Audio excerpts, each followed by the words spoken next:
வாக்கத்தின் வாக்குத்தத்திற்காக நாம் அனைத்தமாய் வந்திருக்கிறோம். ஏசாயா தீர்க்கதரிசன புஸ்தகம் 33ஆம் அதிகாரம் எடுத்து வைத்துக் கொள்வோம். ஏசாயா தீர்க்கதரிசன புஸ்தகம் 33ஆம் அதிகாரம் 10வது வசனத்தை நாம் வாசிக்க கேட்போம். இப்பொழுது எழுந்தருளுவேன், இப்பொழுது எழுந்தருளுவேன், இப்பொழுது உயருவேன், இப்பொழுது உயர்வேன், இப்பொழுது மேன்மைப்படுவேன், இப்பொழுது மேன்மைப்படுவேன் என்று கர்த்தர் சொல்லுகிறார். ஹல்லேலூயா. நல்ல சத்தமா ஒரு ஆமென் சொல்லலாமா?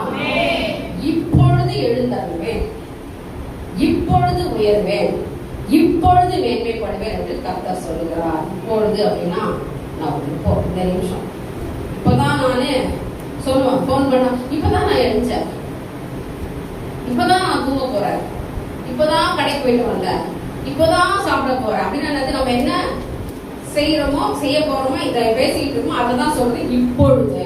இப்ப கர்த்தர் நீங்க சொல்லுகிற வார்த்தை இப்பொழுது மேன்மைப்படுவேன், நான் எழுப்புவேன், நான் உங்களை என்ன செய்ய போறேன், இன்னைக்கு வழி நடத்த போறேன், அப்படி உயர்த்த போறேன் கர்த்தர் சொல்றேன். எத்தனை பேர் விசுவாசிக்கிறீங்க? ஆண்டவர் எழுந்தருளுவார், மேன்மைப்படுவார், என்னை உயர்த்துவார் என்று சொல்லி இந்த மாதம் தேவன் சொல்லுகிற காரியம் நான் எழுந்தருளுவேன். நான் எழுந்தருவேன். நான் இவ்வளவு நேரம் அமர்ந்திருந்தேன், பார்த்துட்டு இருந்தேன், உனக்கு என்ன பண்ணலாம், எது பண்ணலாம், பிள்ளை எப்படி நடத்தலாம் பார்த்துட்டு இருந்தேன். ஆனா இப்பொழுதோ நான் எழுந்தருளுவேன். ஹல்லேலூயா. நான் எழுப்புவேன், உனக்குள்ளிருந்து நான் எழுப்பி பிரகாசித்து உனக்கு என்ன வேண்டுமோ, என்ன செய்ய வேண்டுமோ, உனக்கு எதை தர வேண்டுமோ, எதை கொடுக்க வேண்டுமோ அதை நான் கொடுக்க முடியாது. உன் பேரில் நான் மனமகிழ்ச்சியா இருக்கிறேன் என்று கர்த்தர் சொல்கிறார். ஹல்லேலூயா. நான் எழுந்தருளுவேன். இப்பொழுதே நான் உயர்வேன். என் தேவன் சொல்ல நான் உயர போகிறேன் அப்படின்னா அவர் உயர்ந்தாங்க நம்ம கீழாம இருப்போம். அவரை விசுவாசிக்கிற நாம எங்க போவோம்? கர்த்தரை நீங்க கரம் பிடித்து இருந்தீங்கன்னா, நீங்களும் அவர் கூடவே பயணம் பண்ணி இருந்தீங்கன்னா, அவர் உயரும் போது நீங்களும் தானா உயரதான் வேணும். பாட்டெல்லாம் பண்ண உயர பறந்துடுவேன் அந்த ஊழியக்காரமையா பாடுவேன். எல்லாம் சட்டையை விரிக்கிற காலம். ஏன் அந்த கழுகை வைத்து அவர் பாட்டு பாடினாரு? கழுகு எப்படி பறக்கும்? உயரமா பறக்கும். கழுகோட ஸ்டாண்டர்ட் வந்து கீழே தரையில காக்கா மாதிரி ரோட்ல அப்படிலாம் பறக்காது. கழுகு இருக்கும் ஒரு உயரமான மலை சிகரங்களில் தான் அது தோன்றி ஓடி பறந்திருக்கும். உன் வாழ்க்கையை தேவன் உயர்த்துகிற காலங்கள். ஹல்லேலூயா. இந்த வருடத்தை தொடங்கி 7 மாதம் கடந்து ஓடி போச்சு. இந்த 8வது மாதத்தின் 2வது நாள் முதல் ஞாயிற்றுக்கிழமையிலே கர்த்தரோடு பேசுகிற காரியங்கள்.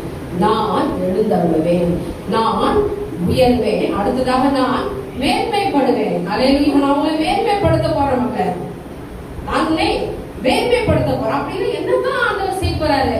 அவர் உயர்றாரு, அவர் மகிமைப்படுறாரு, அவர் மேன்மைப்படுத்துறாரு. அப்படின்னா எனக்கு என்ன செய்ய போறாரு? எனக்கு என்ன நடக்க போகுது? நான் இப்படியே தான் வந்து உட்காந்து போயிட்டு இருக்கேன், எத்தனையோ சத்தியத்தை கேட்கிறேன், இவ்வளோ பாக்குறேன், ஆனா எனக்கு அற்புதம் நடக்கலையே அப்படின்னு சொல்லி கேள்வி கேட்டுருக்கீங்களா? ஆண்டவர் சொல்றாரு, சொப்பனங்கள் தரிசனங்கள் எல்லாம் நிறைவேறுகிற காலம் என்று கர்த்தர் சொல்கிறார். ஹல்லேலூயா. உனக்கு கர்த்தர் ஒரு சொப்பனங்களை கொடுத்திருப்பாரு, உனக்கு ஆண்டவர் ஒரு தரிசனத்தை கொடுத்திருப்பாரு, உனக்கு தீர்க்க தரிசனமான வார்த்தைகளை ஊழியக்காரமா பேசியிருப்பார், கர்த்தர் சொல்லியிருப்பார், சில வருஷங்களை சொல்லியிருப்பார், சில மாதங்களை சொல்லியிருப்பார், சில காலங்களை சொல்லியிருப்பார். அவைகள் எல்லாம் நிறைவேறுகிறது காலங்களை தான் தேவன் இப்பொழுது சொல்லுகிறார். அதாவது கடைசியா கர்த்தர் மேன்மைப்படுவேன் என்று கர்த்தர் சொல்லுகிறார். ஹல்லேலூயா.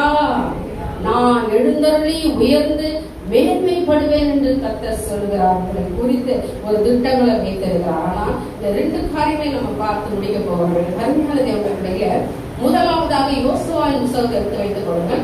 அங்கே 1ஆம் அதிகாரம் 11ஆம் வசனத்திலே தாசனாகிய யோசுவா சொல்லுகிறாரு, இன்னும் 3 நாளைக்குள்ளே இந்த யோர்தானை கடந்து போவீர்கள். ஹல்லேலூயா. அந்த வசனத்தை நம்ம வாசிக்க கேட்போமா? பக்கம் 270வது பக்கம், யோசுவாவின் புத்தகம் எடுத்து வைத்துக் கொள்ளுங்க.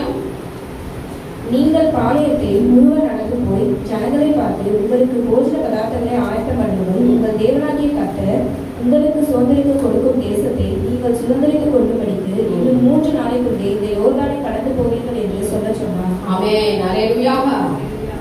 ஏன் சொல்றாரு? 3 நாளைக்குள்ள உங்களுக்கு என்ன நடக்க போகுது? 3 நாளைக்குள்ள நாங்க அங்க இருக்கிற இஸ்ரவேல் ஜனங்க எங்க போறாங்கன்னா யோர்தானை கடந்து போக போறார். விசுவாசிகள் ஆமென் சொல்லுங்க. யோர்தானை கடக்க முடியாது. அந்த யோர்தானை கடந்தாதான் அக்கறைக்கு போக முடியும்ன்ற ஒரு சூழ்நிலை உன் வாழ்க்கையிலே காணப்படுகிறதா? நீ பயப்படாத. ஆண்டவர் உனக்கு ஒரு தீர்க்கதரிசனமான வார்த்தையை சொல்றாரு. இன்னும் 3 நாளைக்குள்ள நீ இந்த யோர்தானை கடந்து போவ. ஆனா நடக்குமா நடக்காதா என்பது உங்ககிட்ட தான் இருக்கு. நீங்கள் விசுவாசிப்பீர்களானால் கர்த்தர் தம்முடைய ஜனத்துக்கு ஆயத்தப்படுத்தி அவர்களை அழைத்து கொண்டு போக விரும்புகிறதே சொல்லுகிறாரு. செங்கடலை பிளந்து கொண்டு வந்தாரு. அடுத்ததா அவங்க எதை தாண்டி போக வேண்டும்? யோர்தானை கடக்க வேண்டும். யோர்தான் என்பது கரை புரண்டு ஓடுகிற ஒன்று. அப்போ இந்த யோர்தானை கடக்கிறதுக்கு இன்னும் 3 நாள் இருக்குது. அப்ப அந்த 3 நாளைக்குள்ளே உங்களை நீங்க பரிசுத்தம் பண்ணிக் கொள்ளுங்கள். கர்த்தர் உங்கள் நடுவிலே அற்புதங்களை செய்வார் என்று சொல்லி ஊழியக்காரனாகிய யோசுவா சொல்கிறார். எனக்கு அருமையான தேவனுடைய பிள்ளைகளை 3 நாள்ல ஒரு அதிசயம் உங்களுக்கு நடக்கும். அடையா அவர் சொல்லுகிற வார்த்தை யோசுவா கிட்ட தேவன் சொல்றது என்னன்னா 3 நாளைக்குள்ள இந்த யோர்தானை கடந்து போவீங்க. ஜனங்கிட்ட போய் சொல்லு, இந்த 3 நாள் என்பது ஒரு விசேஷமான ஒரு நாளா இருக்கிறது. உனக்குரியதை தேவன் கொடுக்க முன் வருகிற நாள் தான் இந்த 3 நாள். அல்லேலூயா. இந்த யோர்தான் என்பது நீ அடைக்கப்பட்டது போல இருந்தாலும் கர்த்தர் அவைகளை திறந்து உங்களை அந்த யோர்தானை கடந்து போகும்படியாய் கர்த்தர் கிருபை தருவார். அல்லேலூயா. அந்த 3 நாளுக்குள்ள தேவன் செய்ய போகிற அதிசயத்தை நீங்கள் விசுவாசிக்க வேண்டும். என கருமையானவர்களே, நீங்கள் விசுவாசிப்பீர்களா? ஏனென்றால் கர்த்தர் எழுந்தருளுவேன் என்று சொல்லியிருக்கிறாரே, நான் உயர்வேன் என்று சொல்லி இருக்கிறாரே, நான் உங்களிடத்துல மகிழ்ச்சியா இருப்பேன் என்று சொல்லி இருக்கிறாரே, உன்னை நான் மேன்மைப்படுத்துவேன் என்று சொல்லி இருக்கிறாரே. அப்போ இந்த 3 நாளைக்குள்ள இந்த யோர்தானை கடந்து போக வேண்டும் என்றால் உனக்குள்ளே ஒரு ஆயத்தம் காணப்பட வேண்டும். ஆயத்தப்படு. உன் ஆசீர்வாதத்தை சுதந்திரத்துக் கொள்ள தேவன் உனக்கு கொடுக்க போகிற ஆசீர்வாதத்தை சுதந்திரத்துக் கொள்ள நீ ஆயத்தப்படு. யோர்தான் என்ற அந்த நதியை கடந்து போறதுக்கு ஏன்னா அந்த வசனங்கள் வீட்டுல போய் நீங்க படிங்க. இந்த 3ஆவது அதிலே நம்ம 3ஆம் அதிகாரம் 17ஆம் வசனத்தை படிப்போமா? யோசுவால சீக்கிரமா படிப்போம். சகல ஜனங்களும் யோர்தானை கடந்து தீர்மளவும் கர்த்தருடைய உடன்படிக்கை பெட்டியை சுமக்கிற ஆசாரியர்கள் யோர்தான் நடுவிலே தண்ணீர் இல்லாத தரையில் காலூன்றி நிற்கும் போது தேவன் யோசுவாட்ட சொல்லி ஆசாரியர்கள் எல்லாரும் என்ன பண்ண சொல்லு? யோர்தானுக்கு கடந்து போக சொல்லு. முதல்ல யார் போனோம்? ஆசாரியர்கள் போய் யோர்தான் நதியில அவர்கள் காலை ஊன்றின உடனே கரை புரண்டு வர அந்த யோர்தான் என்ன பண்ணுமா? மலை மாதிரி குவிஞ்சு ஒரு ஓரமா நிக்குமா. விசுவாசி மாமியார் சொல்லலாம். ஆண்டவர் சொல்றாரு 3 நாளைக்குள்ள உங்க பரிசு செய்வாங்க. ஆனால் முன்னால போறது யாரு? உன்னை வழி நடத்தக்கூடிய ஊழியக்காரர். விசுவாசி மாமியார் சொல்லுங்க. தனியா எதையும் வாங்கிக்க முடியாதுங்க. பரலோகம் போனாலும் யார் மூலமா தான் போக முடியும். நான் தனியா போறேன் அப்படின்லாம் பண்ண முடியாது. எது சபைக்குள்ள கட்டப்படுறது நீ போகலாம், ஒரு சத்தியத்தை கேட்டுக்கொண்டு போகலாம். அப்போ இங்கே அவர்கள் யார் போகிறார்கள்? முன்னால ஆசாருடைய பாதங்கள் அந்த யோர்தானிலே பட்டவுடனே அந்த யோர்தான் குவிந்து ஒரு குவியலா என்றது. அல்லேலூயா. முதல்ல அதிசயத்தை அற்புதத்தை பார்க்கிறது யார் தெரியுமா? ஊழியம் செய்யற பிள்ளைங்க தான். அல்லேலூயா. அதுக்கு பிற்பாடுதான் அதே அற்புதத்தை பார்த்து ஓடி வர்ற ஜனங்களும் அதை சுதந்திரத்துக் கொள்ள வேணும். அதுக்கு என்னன்னா ஊழியக்காரோடைய இணைந்திருந்தாதான் அந்த ஆசீர்வாதத்தை பெற்றுக்கொள்ள முடியும். தனியா எங்கேயோ உட்காந்து எனக்கு வரலன்னு சொன்னா கிடைக்காது. அதுதான் சொல்ற ஆலோசனை கேட்டுக்குங்க. அப்பப்போ டச்ல இருங்க. ஏதோ இன்னைக்கு இதோட அடுத்த வாரம் ஜெபம் பண்ணதுக்கு கொஞ்சம் உட்காராதீங்க. நடுவில் ஆலயம் கூடும் போது, ஆராதிக்கும் போது, பிரசங்கம் பண்ணும்போது நடுவில் இந்த வாரம் ஃபுல்லா இது ரிலேட்டடா நிறைய செய்திகள் நாம பேசிக்கிட்டு இருக்கோம். இன்னைக்கு சாயந்தரம் பேசுவோம், செவ்வாய்க்கிழமை பேசுவோம், வெள்ளிக்கிழமை பேசுவோம். 3 நாளைக்கு இதை தொடர்ந்து நான் செய்தே பார்ப்போம். ஆவிக்குள்ள எவ்வளவு வல்லமை இருக்கும். ஆனா இன்னைக்கு என்ன இல்ல என்னன்னு தெரியலப்பா. வசனம் கொடுத்தாங்க. இந்த மாசம் வாக்குத்தத்தம் ஏசியா 33:10 எழுந்தாருன்னு சொல்லிக்கிறார், உயர்த்துன்னு சொல்கிறார், மேன்மைப்படுத்துறேன்னு சொல்கிறார். அவ்வளவுதான். அதுக்கு நாம என்ன செய்ய வேண்டும்? யோர்தானை கடந்து போக வேண்டும். 3 நாள்ல யோர்தானை கடந்து போகணும்னா உனக்கு முன்பாக போக வேண்டியது யார்? தேவன். அதற்கு பிற்பாடு போக வேண்டியது யார்? தேவனுடைய மனுஷனாகிய ஊழியக்காரர்கள். அவங்க பின்னாடி தான் நீ போகணும். உனக்கு அந்த பாதை தென்படும். அவர்கள் கால் ஊன்றி நிற்கையிலே அவர்கள் அனைவரும் கடந்து போனார்கள். 4ஆம் அதிகாரம் 17-18 படிப்போமா?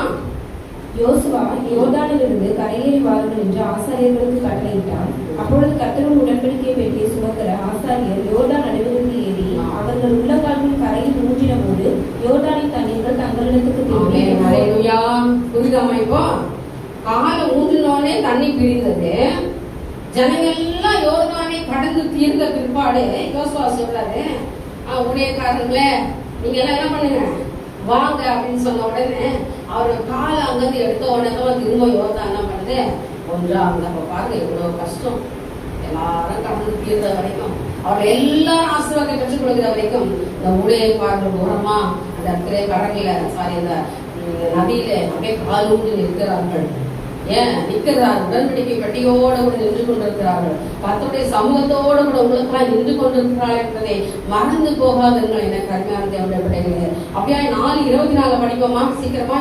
உங்கள் தேவனாகிய கர்த்தர் சிவந்த சமுத்திரத்தின் தண்ணீரை நாங்கள் கடந்து தீர் மட்டும் எங்களுக்கு முன்பாக வற்றி போக பண்ணினது போல உங்கள் தேவனாகிய கர்த்தர் யோர்தானின் தண்ணீருக்கும் செய்து அதை உங்களுக்கு முன்பாக நீங்கள் கடந்து தீர் மட்டும் வற்றி போக பண்ணினார். ஆமென். அல்லேலூயா. செங்கடலை எப்படி 2ஆ பிளந்து கொண்டு வந்தாரோ அதே மாதிரி இந்த 3 நாள்ல இந்த யோர்தானையும் பிளந்து உங்களை கரை சேர்த்தாரே, அவரை நீங்க என்ன பண்ணணும்? மகிமைப்படுத்தணும். அதான் ஆண்டவர் சொல்றார், நான் இப்பொழுது மகிமைப்படுவேன். அல்லேலூயா. இப்பேற்பட்ட ஒரு அதிசயங்கள் அற்புதங்கள் செய்து நான் உங்களிலே மகிமைப்படுவேன். அல்லேலூயா. மகிமைப்படுத்தி நீங்க ஒத்துவாங்க. கர்த்தர் உங்களுக்கு செய்யும்படியா நீங்கள் கடந்து வாருங்கள். இன்னும் 3 நாளைக்குள்ள, இன்னும் 3 நாளுக்குள்ள ஒரு அதிசயத்தை நான் உனக்கு செய்து நான் உன்னில் மேன்மைப்படுவேன் என்று கர்த்தர் சொல்லுகிறார். அல்லேலூயா. நான் உன்னில் மகிமைப்படுவேன். இப்பொழுதே நான் எழுந்தருளுவேன். இப்பொழுது நான் உயர்வேன். இப்பொழுது நான் மேன்மைப்படுவேன் என்று கர்த்தர் சொல்லுகிறார். அல்லேலூயா. உன் வாழ்க்கையை மாற்றக்கூடிய சூழ்நிலைகள் சந்தர்ப்பங்கள் வரும்பொழுது அவைகளை நீ பயன்படுத்திக் கொள்ள. எனக்கு அருமையான தேவனுடைய ஜனமே, ஒரே நாள்ல ஒரு அற்புதம் வாழ்க்கை நடக்க போகுது. 3 நாளில உன் வாழ்க்கை ஆண்டவர் புரட்டி போட போகிறாரு. அப்படியே தலைகீழாய் மாற்றி போட போறாரு. விசுவாசிக்கிறாயா? ஒரு ஆமென் சொல்லு, ஒரு அல்லேலூயா சொல்லு சத்தமா. கர்த்தர் சொன்னால் நடக்கும். நீ நம்பினா நடக்கும். எனக்கு எங்க நடக்க போகுது? நான் இந்த யோர்தானை கடந்து போவது, நான் எப்படி செங்கடலை கடந்து போவது என்று நினையாதே. ஜெபத்திலே உறுதியாய் தரித்தது. கர்த்தர் உனக்காக அனைத்தை செய்து முடிப்பார். 3 நாள்ல யோர்தானை நமக்கு வழி திறக்கலாம். ஆனா அதுக்கு முன்னாடி அவங்க என்ன ஆனா அவர்களை அவர்கள் பரிசுத்தம் பண்ணி கொண்டார்கள். அல்லேலூயா. பரிசுத்தம், பரிசுத்தம் ரொம்ப முக்கியம். பரிசுத்தமே இல்லாமல் தேவனை தரிசிக்க முடியாது. அதனால நீங்க பரிசுத்தவான்களா மாறணும், பரிசுத்தவான்களா மாறணும், பரிசுத்தம் உள்ளவர்களா நாம் இருக்கணும். கர்த்தர் விருப்பத்தை செய்கிறவர்களா இருக்க வேண்டும்.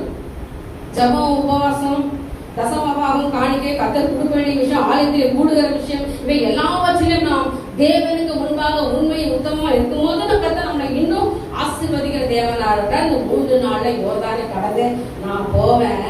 3 நாள்ல யோர்தானை கடந்து போக கர்த்தர் கிருபை கொடுப்பார் என்று சொல்றோம். ஆமென் சொல்லலாமா? அல்லேலூயா. அது உங்களுக்கு உலக பிரகாரமான ஆசீர்வாதம் மாத்திரம் அல்ல, உங்கள் வாழ்க்கையிலே உங்களுக்கு செய்ய போற மிகப்பெரிய ஒரு திருப்பு முனையான காலமா இருக்க போகிறது. அல்லேலூயா. ஒரு பெரிய ஒரு டர்னிங் பாயிண்ட் ஆண்டவர் கொடுக்க போறார். இந்த சபையில கர்த்தர் சொல்றார், நம்புங்க. உங்க வாழ்க்கையில ஒரு பெரிய மாற்றத்தை நீங்க பார்க்க போறீங்க. 2ஆவதாக இன்னும் ஒரு குறிப்பை நான் சொல்லி முடிக்க விரும்புகிறேன். ஆதியாகமம் 40ஆம் அதிகாரம். இங்கே இந்த பான பாத்திரக்காரர் ஒரு கனவை காண்கிறார், ஒரு சொப்பனம். இன்னைக்கு நம்ம சொன்னாலே ஆரம்பத்திலே தீர்க்க தரிசனங்கள் சொப்பனங்கள் நிறைவேறுகிற காலம் தான் இந்த ஆகஸ்ட் மாதம். இந்த 8வது மாதம் என்பது சாதாரண விஷயம் இல்ல. உன்னை குறித்து கர்த்தர் சொன்ன சொப்பனங்கள், உனக்கு ஆண்டவர் கொடுத்த தரிசனங்கள், உன் வாழ்க்கையிலே கர்த்தர் என்ன செய்வேன் என்று சொன்னாரோ அதை நிறைவேற்றுகிற காலம். இங்கே ஆதியாகமம் 40ஆம் அதிகாரம் 13ஆம் வசனத்தை நாம் வாசிக்க கேட்போம். ஆதியாகமம் 40ஆம் அதிகாரம் 13வது வசனம். 3 நாளைக்குள்ளே பார்வோன் உன் தலையை உயர்த்தி உன்னை மறுபடியும் உன் நிலையிலே நிறுத்துவார். முன்னே அவருக்கு பானம் கொடுத்து வந்த வழக்கத்தின்படி பார்வோனின் பாத்திரத்தை அவர் கையிலே கொடுப்பார். ஆமென். அல்லேலூயா. இந்த இடத்துல இந்த பான பாத்திரக்காரன் ஒரு சொப்பனத்தை காண்கிறான். பாருங்க, சொப்பனம் என்பது நிறைய சொப்பனம் நம்ம பார்ப்போம், நிறைய கனவுகள் நம்ம வாழ்க்கையில வரும். ஒண்ணு நிறைவேறும், ஒண்ணு நிறைவேறும். ஆனா இந்த பான பாத்திரக்காரனுடைய கனவு நிறைவேறிச்சா நிறைவேறியா? அவன் அந்த கனவு கண்டு அவனுக்கு என்ன செய்யறதுன்னே தெரியல. என்னன்னா இப்படி ஒரு கனவு நம்ம கண்டுட்டோம், இப்படி ஒரு கனவு வந்துச்சு, அதை நம்ம என்ன செய்வதுன்னு தெரியாம அவன் யோசிக்கும் போது அந்த கனவை விளக்கி சொல்றதுக்கு ஒரு ஆள் அந்த ஆண்டவர் ஏற்கனவே ஏற்பாடு பண்ணி வச்சிருக்காரு. அவர் யாரு? பாருங்க, ஒரு சிறைச்சாலையில ஜெயில அடைக்கப்பட்டிருக்கான். எல்லாம் தப்பு பண்ணிட்டாங்க. இன்னைக்கு அவங்க என்ன பண்ணாங்கன்னா பண்ணிட்டாங்கன்னு சொல்லி ராஜா என்ன பண்ணிக்கிறார், பார்வோன் அவர்களை எல்லாம் ஜெயில போட்டு வச்சுக்கிறார். இந்த சிறைச்சாலையில இருக்கிற அந்த பான பாத்திரக்காரனுக்கு ஒரு கனவு வருது. எவ்வளவு நாளைக்கு தண்டனையோ தெரியாது. ஆனா அவன் ஒரு சொப்பனம் காண்கிறான். அந்த சொப்பனம் தான் அது என்ன பண்ண போகுது, என்ன நடக்க போகுது தெரியாம அவன் குழம்பிக்கிட்டு இருக்கும் போது தேவன் அந்த பான பாத்திரக்காரனுக்கு யோசேப்பு மூலமா ஒரு விளக்கத்தை கர்த்தர் சொல்றார். அந்த சொப்பனம் என்னவா இருந்தது என்பதை குறித்து நாம் படிப்போம். 9வது வசனத்தை நம்ம வாசிப்போமா? அதுல 49. அப்பொழுது பானபாத்திரக்காரரின் தலைவன் யோசேப்பை நோக்கி, என் சொப்பனத்திலே ஒரு திராட்சை செடி எனக்கு முன்பாக இருக்க கண்டேன்.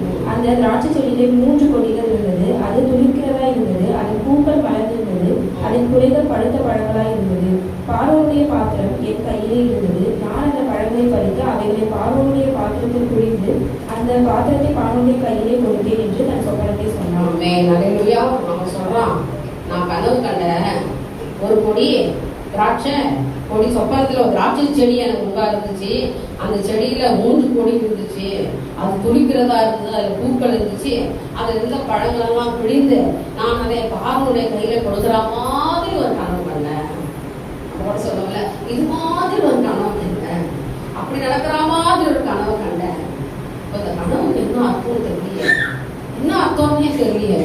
ஆனால் 40:13 அந்த அர்த்தத்தை சொல்லுகிறவர் யாருன்னு தெரியுமா? தேவனுடைய மனுஷனாகிய யோசேப்புக்கு கர்த்தர் சொப்பனத்தின் அர்த்தத்தை சொன்னார். அப்ப பாருங்க, அப்போ அந்த பார்வோனுடைய அந்த பான பாத்திரக்காரன் கண்ட சொப்பனத்துக்கு அர்த்தத்தை அவர் சொல்றாரு. 12ஆம் வசனம்.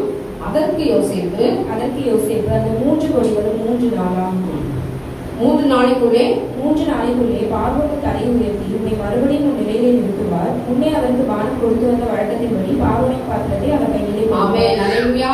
அந்த சொப்பனத்துக்கு உண்டான விளக்கத்தை அந்த இடத்துல யோசேப்பு சொல்லிடுறார். எத்தனை பேர் விசுவாசிங்க? ஆமென் சொல்லுங்க. கனவுகள் பலிக்கிற நேரம்.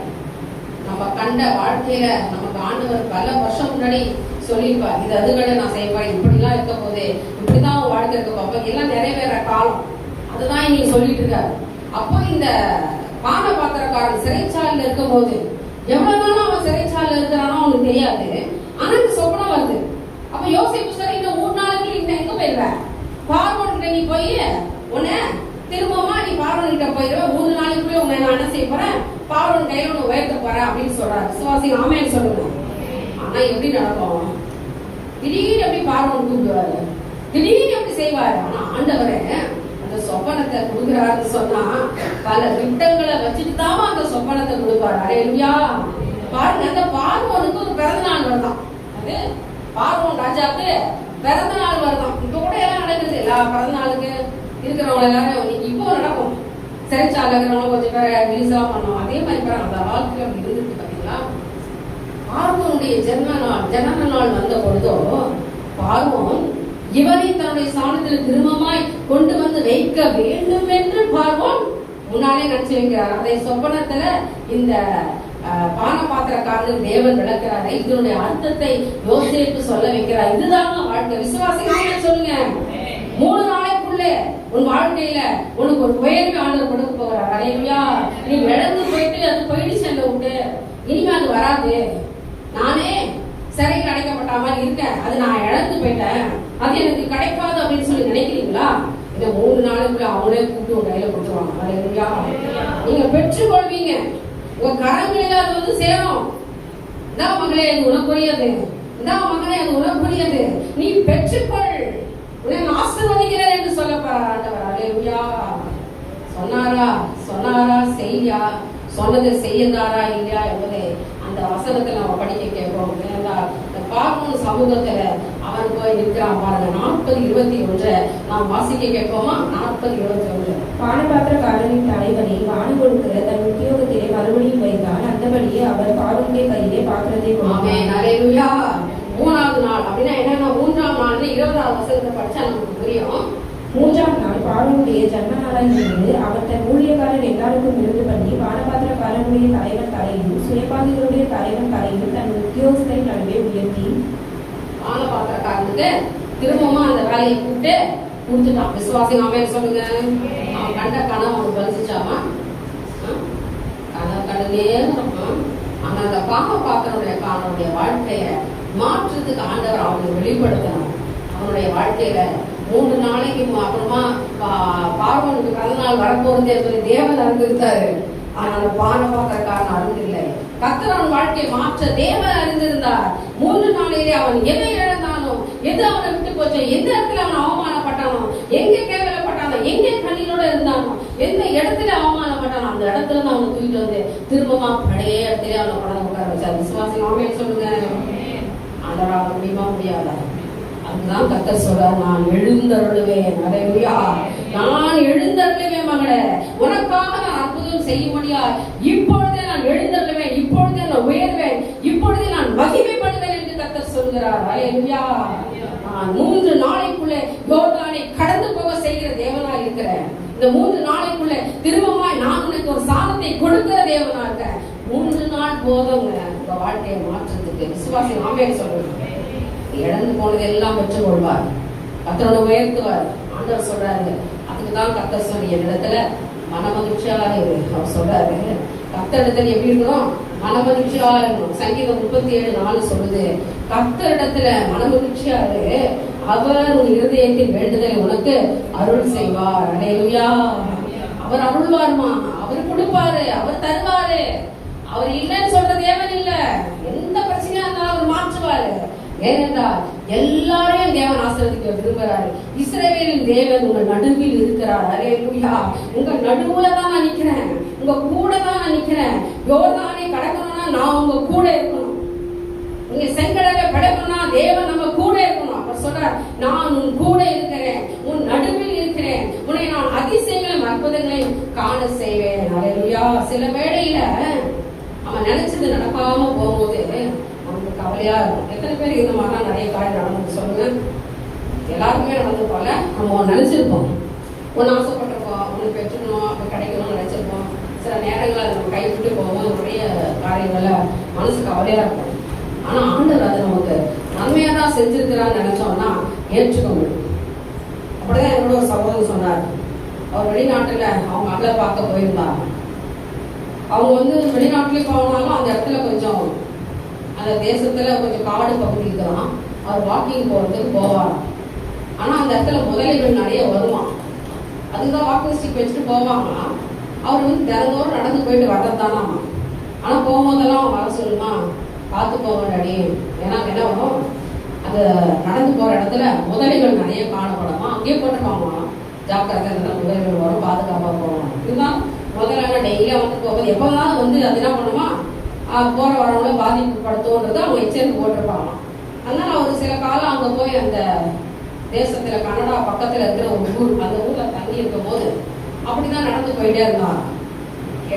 போகும்போது வருஷத்துல 6 மாசம் அங்க இருக்கும்போது நடந்து போவார். அப்போ ஒரு நாளா அந்த மாதிரி நடந்துருக்கு. அவன் நடந்து போயிட்டே இருக்கும்போது அன்னைக்கு போயிட்டு இருக்காரா, எனக்கு அவர் ஒரு சாட்சியா சொன்னார். அவங்க கூட சொல்றேன். நம்ம நினைச்சிடறோம்ல, இதுவே எனக்கு நடக்க மாட்டேங்குது, நம்ம ஆண்டு நம்ம கூட இருக்கிறாரா இல்லையா அப்படின்னு தெரியல, எப்படிதான் அதிசயம் நடக்குதுன்னு தெரியல. அதே மாதிரி வாக் பண்ணிட்டு சாயங்கால வேலையில ஒரு 5 மணி போல நடந்து போயிட்டே இருக்கும்போது திடீர்னு அவர் நடந்து போயிட்டு இருக்காரு. வர வழியில ஒரு கார் நின்றுச்சான். அதுல ஒரு மனுஷன் அப்படியே கார் கண்டிட்டு, நீங்க ஏன் இங்க நடக்குறீங்க, தயவுசெய்து கார்ல ஏறணும்னு சொன்னாங்க. இல்ல நான் வாக் பண்ணிட்டு இருக்கேன், இன்னும் கொஞ்ச நேரத்துல ஒரு 10 நிமிஷத்துல என்னோட வாக்கிங் முடிஞ்சிடும். இல்ல உங்களுக்கு ஆபத்து வருது, நீ கார்ல ஏறணும். யாரும் முகம் தெரியாத. இல்ல எனக்கு இன்னும் கொஞ்சம் தூரம் போனா என் வீடு வந்துடும். இல்லங்க தயவுசெய்து நான் சொல்றது கேளு, நீங்க கார்ல ஏறணும், முதல்ல இங்க நிறைய வரும், அது எனக்கு தெரியும். நான் இந்த ஊர்லயே நான் என் பிள்ளைங்கெல்லாம் கல்யாணம் பண்ணி கொடுத்தேன். இல்ல நீங்க உடனே ஏறு அப்படின்னு கையை பிடிச்சி அவரை கூட ஏறி கார்ல உட்கார வச்சாங்க. சரி வழி இல்லாம சரி உட்காந்து கதவை மூடிட்டு அந்த காரு அப்படியே ஒரு 2 நிமிஷம், கார் 2 நிமிஷம் கூட அந்த கார் அப்படியே அந்த இடத்த விட்டு தள்ளிச்சான். மனுஷன் உயர அளவுக்கு ஒரு முதல்ல அப்படியே கார் முன்னாடி அது விழுந்துச்சான். அவர் அப்படியே பயந்து போயிட்டு அப்படியே என்ன சொல்றதே தெரியல, ஒரு மாதிரி ஸ்டாண்ட் ஆயிட்டான். அவர் சொன்னாரு, கடவுளே இருக்கிறாரம்மா, ஆண்டவரே இருக்கிறாரு. ஏன் அவர்கிட்ட ஆர்கியூ பண்ணிட்டு இருக்கிற டைம்ல புடிச்சு இழுத்து உட்காருங்க சொல்லி உள்ள எடுத்து கதை வடிச்சுட்டு காரை ஸ்டார்ட் பண்ணலாம். ஸ்டார்ட் பண்ணி ஒரு ஜஸ்ட் ஒரு 100 அடி தூரம் கூட போகலாம். மனித உயரத்துக்கு உண்டான ஒரு முதல்ல ரோட்ல அப்படியே ஓடி வந்ததை அவர் பார்த்தா நம்ம நினைச்சிடறோம் சில வேலையில, அதெல்லாம் எனக்கு தெரிய வழி இல்லை நினைப்பல, எல்லாம் நல்ல வழிதான் நான் போய் நிற்கிறேன், எனக்கு தெரியும் இங்க ஆபத்து இருக்குதுன்னு எனக்கு தெரியும், நான் பார்த்துப்பேன் அப்படின்னு. ஆண்டவர் நம்மளை பாதுகாக்கிறது அந்த டைம்ல யாராவது அனுப்புவாரா? இவைகள் யாருடைய செயல் என்று நீங்க நினைக்கிறீங்க? இது கர்த்தருடைய செயல். இதுக்கு நம்ம நம்மளே ஐயோ எனக்கு இல்லை அப்படின்னு நினைச்சிடக்கூடாது. பாதுகாப்புக்கு யாரையும் தேவை. அதுக்கப்புறம் அவர் ஃப்ரெண்ட் ஆயிட்டா. அப்போ சொன்னாரா, இன்னும் கரெக்டான டைம்ல நீங்க வந்தீங்க சார். ஏன்னா அது என்ன இருப்பேன், நான் முதலே காலை பிடிச்சி இழுத்து போயிருக்கோம், நான் மறிச்சு போயிருப்பேன். அவன் சொன்னாரம்மா, நமக்கு ஆண்டவன் எல்லாமே நல்லதுதாம்மா செய்வாரு, எதுவுமே நமக்கு இல்லாம நடக்காது, நீங்க இதை குறித்து கலங்காதீங்க அப்படின்னு சொல்லி எனக்கு ஆறுதலான ஒரு வார்த்தை சொன்னாரப்போ நம்மளும் தேவன் நம்ம கூட இருக்காரு. ஏன்னா நான் உங்கள் நடுவில் இருக்கிறேன். ஹல்லேலூயா.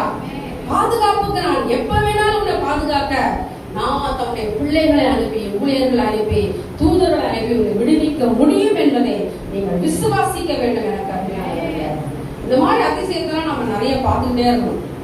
நிறைய அற்புதங்கள்லாம் பார்க்கணும். நிறைய வாழ்க்கையில பெற்றுக்கொண்டுதான் நினைவு கூறணும். அப்பதான் நம்ம ஆசீர்வாதம் உள்ளவர்கள் என்பதை நாம் உணர்ந்து கொள்ள முடியும். எல்லாம் நன்மை கேட்கலாம் சொல்றாரு. நான் இப்பொழுது எழுந்தள்ளுவேன், இப்பொழுது உயருவேன், இப்பொழுது மேன்மைப்படுவேன் என்று கர்த்தர் சொல்கிறார். ஹல்லேலூயா. அதனால எல்லாரும் ஆசீர்வாதம் கிடைக்கும் என்று சொல்லி ஓடுவாங்க. எங்க அங்க போனா ஆசீர்வாதம் கிடைக்கும், இங்க போனா ஆசீர்வாதம் கிடைக்கும். ஆனா எங்க போனாலும் கர்த்தருடைய பிள்ளைகளுக்கு தேவ பிரசன்னம் எங்கே இருக்குதோ, கர்த்தருடைய பிரசன்னத்தை எங்கே உணர்ந்து கொள்றானோ, எந்த இடத்துல தேவன் அவரை ஆசீர்வதிக்க நினைக்கிறாரோ அவர்களை தேடி போய் தேவன் ஆசீர்வாதம் கொடுப்பார். விசுவாசிங்க ஆமென் சொல்லுங்க. அவர் தேடி போறார். வீட்டுக்கு வந்து கொடுத்தா அப்படி இருக்கும். வீட்டுக்கு நாங்க உங்களுக்கு அப்படின்னு கொடுத்தா அப்படி இருக்கும். பயப்படாதீங்க, இந்த மாசத்துல ஆண்டவர் அப்படின்னாதான் செய்வார். உங்களை தேடி கையில கொடுத்து நின்னாங்க, அது உங்களுக்கு குறைன்னு சொல்லிட்டு பார்ப்பாராம். விசுவாசம் ஆமென் சொல்லுங்க. அவர் உன் ஆசீர்வாதம் இப்பொழுதே உயர்வேன், இப்பொழுதே உன்னை மேன்மைப்படுத்துவேன், உனக்கு இப்பொழுதே நான் எல்லாம் செய்து முடிப்பேன், தள்ளி போடல ஆண்டவரே, இப்பொழுதே செய்வேன், நான் தாமதிக்க மாட்டேன். 3 நாளைக்குள்ள, இன்னும் 3 நாளைக்குள்ள யோர்தானை கடப்பீர்கள், இன்னும் 3 நாளைக்குள்ள திரும்பமா உனக்கு இருந்த எல்லா ஸ்தானங்களையும் தேவன் கொடுப்பாரு. அவர் வழிவெளிக்கு போற தேவன் அல்ல, உன் வாழ்க்கையை மாற்றுகிற தேவன். அதான் ஆண்டவர் சொல்றாரு, கொடுங்கள் அப்பொழுது உங்களுக்கு கொடுக்கப்படும். லூக்கா 6:38 சொல்லுது, கொடுங்கள் அப்பொழுது உங்களுக்கு கொடுக்கப்படும். அசல வாசிக்கலாமா? முடிச்சிருவோம். லூக்கா 6:38 சொல்லுது, கொடுங்கள் அப்பொழுது உங்களுக்கு கொடுக்கப்படும். கொடுங்கள் அப்பொழுது உங்களுக்கு கொடுக்கப்படும். அமுக்கி குலுக்கி சரிந்து விடும்படி நன்றாய் அளந்து உங்கள் மடியிலே போடுவார்கள். நீங்கள் எந்த அளவினால் அளக்கிறீர்களோ அந்த அளவினால் உங்களுக்கும் அளக்கப்படும் என்றார். அளவு என்பது உண்மை. நம்ம என்ன அளவுல கொடுக்குறோமோ அந்த அளவுல தான் நமக்கு திரும்ப ஆண்டவர் கொடுப்பார். கொடுங்கள் அப்பொழுது உங்களுக்கு கொடுக்கப்படும். இன்னைக்கு அப்படிதான் எலியா தீர்க்கதரிசி அந்த சாரிபாத் விதவை வீட்டுக்கு போனாங்க. அப்ப அவங்க போனவனே முதல்ல கொஞ்சம் தண்ணி கொடுன்றாரு, அதுக்கப்புறம் கொஞ்சம் அப்பம் கொண்டு வாங்கன்றாரு. அவ கொண்டு வரப்போ அவன் சொல்றா, நான் என் பையனை சாப்பிட்டு சாகிறதுக்கு நிறைய பொறுக்கிறேன் அப்படின்னு சொல்றா. அப்ப அவருடைய ஒரு வார்த்தை அந்த மகளை பார்த்து சொல்றாரு, எனக்கு கருமையானவர்கள இந்த கொடுக்கிற விஷயத்தை குறித்து நான் உங்களுக்கு சொல்லுவேன். அந்த சகோதரியை பார்த்து அந்த ஊழியக்காரனாகிய எலியா சொல்றாரு, பயப்படாத. ஏன் சொன்னாரு? அவளுக்கு என்ன பயம்? என்ன கொஞ்சம் தான் இருக்குது, அதுல உங்கள்கிட்ட கொடுத்தா நானும் என் பிள்ளைய எப்படி சாப்பிட்டு இருக்க முடியும்? என் வாழ்க்கையில இருக்கிறத நான் உங்கள்கிட்ட கொடுத்துட்டா நான் எப்படி வாழ்வது? நான் இதை கொடுத்து விட்டா என் குடும்பத்தை நான் எப்படி நடத்துவது? நானே மரித்து போற சூழ்நிலையில இருக்கிறேன், ஆகார குறைவுல இருக்கிறேன். இதுல போய் நீங்க கேட்குறீங்க, அதை நான் எப்படி கொடுப்பது ஆண்டவரே, நான் எப்படி உங்களுக்கு கொஞ்சம் எடுத்து கொடுப்பது என்று சொல்லி அவள் சிந்தித்துக் கொண்டிருக்கிற வேளையில அந்த ஊழியக்காரன் சொல்லுகிறாரு. 1 ராஜாக்கள் 17ஆம் அதிகாரம் 12-13 நான் வாசிக்க கேட்போம். நீ கொடுமா, ஆண்டவர் அதை ஆசீர்வதிச்சு மீதி உண்டாகி நீயும் பிள்ளையும் குடும்பமும் சந்ததியும் சாப்பிடும்படியா ஆசீர்வாதமா இருக்கும்படியா நான் செய்வேன் என்று கர்த்தர் வாக்கு கொடுக்கிறார். ஹல்லேலூயா. வாசிக்க கேட்போமா? அப்பொழுது எலியா அவளை பார்த்து, பயப்படாதே, நீ போய் உன் வார்த்தையின்படி ஆயத்தப்படுவாய். பயப்படாத, உனக்கு குறைஞ்சு போயிடும் தான் ஒத்துக்கிறோம். உன்கிட்ட 1000 ரூபாய் தான் வச்சிருக்க, பயப்படாத. இல்ல 5000 ரூபாய் தான் வச்சிருக்கேன், பயப்படாத. 1 லட்சம் ரூபாய் தான் வச்சிருக்கேன், பயப்படாத. என்ன ஆகும்? அதெல்லாம் அதுல கொண்டாந்து கொடு. முதல்ல உங்ககிட்ட இருக்கிறதுல கத்தருக்கு கொடு. சில வேளை பட்ஜெட் போடுற குடும்பத்துல எல்லாம் ரொம்ப யோசிப்போம், என்னதான் எப்படி நான் 1000 ரூபாய் எடுத்து போய் கொடுப்பது, எப்படி நான் 2000 ரூபாய் கொடுப்பது, எப்படி என்கிட்ட இருக்கிற 10ல் 1 நான் கொடுக்க முடியும், நான் எப்படி கொடுப்பது? இது கரம் மிகவும் கஷ்டமா இருக்குது. நான் 2000 ரூபாய் நான் கடன் கட்டிட்டு இருக்கேனே, 2000 ரூபாய் வட்டி கொடுக்கணுமே, நான் எப்படி கொடுப்பது? கர்த்தர் சொல்ற ஒரே ஒரு வார்த்தை, பயப்படாத, பயப்படாத மகளே, உன் வார்த்தையின்படி நீ ஆயத்தப்படுது, நீதி உண்டாகும் என்று கர்த்தர் சொல்றார். விசுவாசிக்கணும். ஆமென் சொல்லுங்க. நீங்க கொடுத்து பாருங்க, அமுக்கி குலுக்கி சரிந்து விழும்படியாய் உங்கள் மடியிலே அழுத்தப்படுவார்கள். எந்த அளவினாலே நீங்கள் அழுக்கிறீர்களோ அதே அளவினால் கர்த்தர் உங்களுக்கு ரிட்டர்ன் பண்ணுவார். விசுவாசி ஆமென் சொல்லுங்க. பயப்படாதீங்க. உங்ககிட்ட இருக்கிறத தான் ஆசீர்வதிக்க முடியும். தனியா எங்க ஓட்டையை தூக்கிட்டு வந்து வச்சுட்டு இருந்தாலும் கொடுக்க மாட்டார்.